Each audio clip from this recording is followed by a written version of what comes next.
Every one of us walks on foundations laid long before we were born. Our lives, our callings, our spiritual inclinations, all shaped by unseen architects, the generations that came before us. We often speak about generational curses, yet we forget the weight of generational blessings. These are the divine legacies passed through bloodlines, covenants, prayers, and sacrifices that have not expired.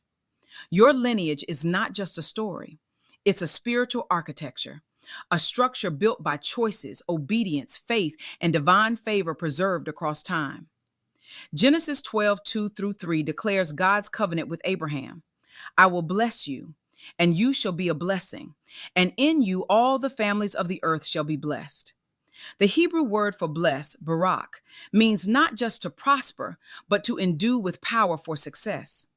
That word carries spiritual continuity. It moves through generations like a current of divine favor. Every time a believer walks in obedience, they build a spiritual framework that endures. Just as disobedience leaves a residue, obedience leaves a spiritual imprint. When Abraham believed God, his faith didn't end in his lifetime. It became a living inheritance. Scripture paints a pattern of spiritual continuity through covenants. Isaac reaped wells Abraham once dug, Genesis 26:18. Jacob wrestled with a promise inherited by blood and name. David walked in favor not because of perfection, but because of covenant faithfulness. And you, a spiritual descendant in Christ, are partaker of the same blessing. Galatians 3:29. And if you belong to Christ, then you are Abraham's seed and heirs according to the promise. The Hebrew for seed, zerah, means posterity, continuation, or harvest. Every faithful ancestor, biological or spiritual, plants seeds that become pillars in your spiritual architecture. The prayers your grandmother whispered, the obedience your father walked in, the worship your mothers carried in secret, all form beams and walls in your spiritual house. Blessings are not just events, they're spiritual memories in the realm of the spirit. When God said, I remembered my covenant, Exodus 2:24, he wasn't recalling forgotten details. He was reawakening divine continuity. The Hebrew zakar means to bring forward into action. So when God remembers the prayers of past generations, he activates their power in your timeline. You are walking in the unfolding of what heaven already acknowledged generations ago. Every inheritance carries both potential and pollution. Generational blessings may coexist with generational pain. Faithful ancestors may have warred against spirits you must now finish defeating.